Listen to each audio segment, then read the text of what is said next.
Please subscribe and share my channel SSV Entertainment with your friends। दोस्तों, शब्दों की कहानी प्रोग्राम में मैं आप सभी का एक बार फिर बहुत बहुत स्वागत करता हूं। तो शुरू करते हैं आज का प्रोग्राम। तो आज का पहला शब्द है अदले का बदला। इसे इंग्लिश में टिप फॉर टैप कहते हैं, यानी अगर आपने किसी को थोड़ी सी हाथ से थपकी भी मार दी और सामने वाले ने गुस्से में आपको ज़ोरदार मुक्का मार दिया, उसको अदले का बदला कहते हैं हमारी भाषा में। दोस्तों, ये शब्द संस्कृत के दो शब्दों अदला और बदला को मिलाकर अदले का बदला बन गया। पुराने ज़माने में राजे महाराजे, बल्कि आज भी जिसने झगड़ा शुरू किया होता है उसकी ही गलती मानते हैं, भले ही उसने कम मारा हो। पर अदले का बदला लेने वाला जो चाहे ज़्यादा ही कुटापा चढ़ा दे, पर उसकी गलती कम मानी जाती है। यानी उनका मानना होता है कि अगर पहले वाला शुरू ही ना करता तो इसको अदले का बदला नहीं लेना पड़ता। तो दोस्तों, ये था आज का पहला शब्द। अब आज का दूसरा शब्द टेबल। इस शब्द की कहानी बड़ी इंटरेस्टिंग है। तो दोस्तों, टेबल शब्द संस्कृत के तबला शब्द से आया है। हाँ, आपने सही सोचा, वही तबला, ढोलकी वाला। पर यह तबला पुराने ज़माने में बहुत बड़ा होता था, जिसे तबल कहते थे, और उसको बजाने वाले को तबलची। असल में पुराने ज़माने में जब राजा लोग अपनी फ़ौज लेकर जंग लड़ने जाते थे तो फ़ौज के आगे आगे एक आदमी बहुत बड़ा तबल बजाते हुए जाता था। तो किताबों में तबल से टेबल बनने की उदाहरण ये मिलती है कि एक जंग में सीज़ फायर के दौरान लोग खाना खा रहे थे, तो उनको बैठने और खड़े होकर खाने का कोई प्रॉपर प्रबंध नहीं था, तो उन्होंने बड़ा तबल बीच में रख लिया, उसके ऊपर खाने की प्लेट्स वगैरह रखकर खाना खाने लग गए। यानी दूर से देखने पर वो एक डाइनिंग टेबल ही की तरह लग रहा था। तो इस जंग में अंग्रेज़ भी थे।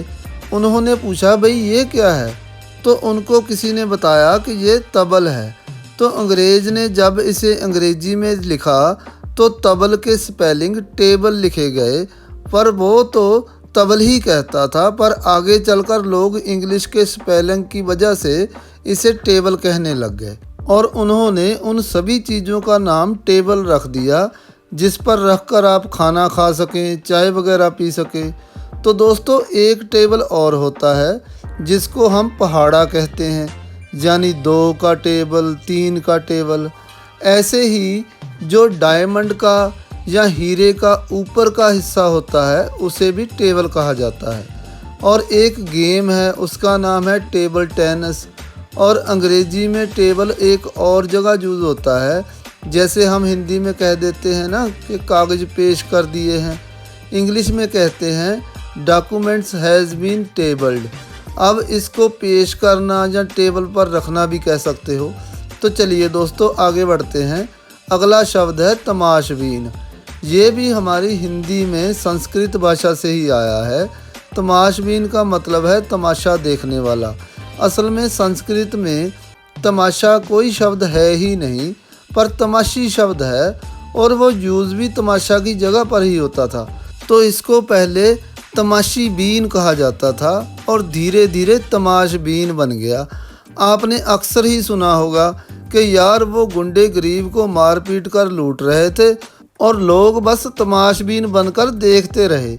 यानी जिसको देखकर उसका बस आनंद ले रहे हों उसे तमाशा, और उसको देखने वाले तमाशबीन।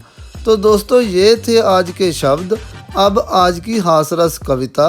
आज हम आपको 2 कविताएं सुनाएंगे। तो पहली कविता एक ऐसे गांव के आदमी के बारे में है जिसको ऐसे ही पकड़कर फिल्म वालों ने फिल्म में काम करवा लिया। उसकी दास्तान सुनिए पंजाबी में। 10 दिशावां मेरे पल्ले घाटा ही घाटा पाया, एक फिल्म विच मैनू एक कुड़ी दा बाप बनाया, उसदी राखी लई मैं गुंडियां तो सिर पड़वाया, पर फिल्म वालियां दी वेखो चतराई, सारी फिल्म च मैनू कुड़ी दी मां नहीं दिखाई। ते अगली कविता पति पत्नी दी। सुबह सवेरे पत्नी नूं मैं खुशी दी गल सुनाई, ਸੁਬਹ ਸਵੇਰੇ ਪਤਨੀ ਨੂੰ ਮੈਂ ਖੁਸ਼ੀ ਦੀ ਗੱਲ ਸੁਣਾਈ ਕਿ ਖੱਬੇ ਵਾਲੀ ਗੁਆਂਢਣ ਮੇਰੇ ਸੁਪਨੇ ਦੇ ਵਿੱਚ ਆਈ। ਉਹ ਕੱਲੀ ਸੀ। ਚੌੜਾ ਹੋ ਕੇ ਮੈਂ ਵੀ ਦੱਸਿਆ ਕੱਲੀ ਸੀ। ਹਾਂ, ਮੈਂ ਪੁੱਛਿਆ ਪਰ ਤੈਨੂੰ ਕੱਲੀ ਵਾਲਾ ਰਾਜ ਕਿਹਨੇ ਬਤਲਾਇਆ? ਉਹ ਕਹਿੰਦੀ ਉਹਦੇ ਵਾਲੇ ਨੇ ਹੀ। ਉਹ ਸਾਰੀ ਰਾਤ ਮੇਰੇ ਸੁਪਨੇ ਵਿੱਚ ਸੀ ਆਇਆ। ਮੈਂ ਕਿਹਾ ਗੁੱਸੇ 'ਚ, ਉਹ ਫਿਰ ਕੱਲਾ ਹੀ ਹੋਣਾ ਸਾਲਾ। ਮੈਨੂੰ ਕਹਿੰਦੀ ਐਸੇ ਸੁਪਨੇ ਹੀ ਨਾ ਲਿਆ ਕਰੋ। ਮੈਂ ਕਿਹਾ ਉਹਨਾਂ ਨੂੰ नहीं कहती, तुसी दोवें ही घरे रहा करो। तो दोस्तों, ये थी आज की पंजाबी हास-रस कविताएँ। उम्मीद करता हूँ कि आपको अच्छी लगी होंगी। अब आपसे कल मुलाकात होगी प्रोग्राम फिल्मी दुनिया में। तब तक प्लीज़ आप अपना और दूसरों का बहुत बहुत ख्याल रखिएगा। बाय बाय, टेक केयर दोस्तों।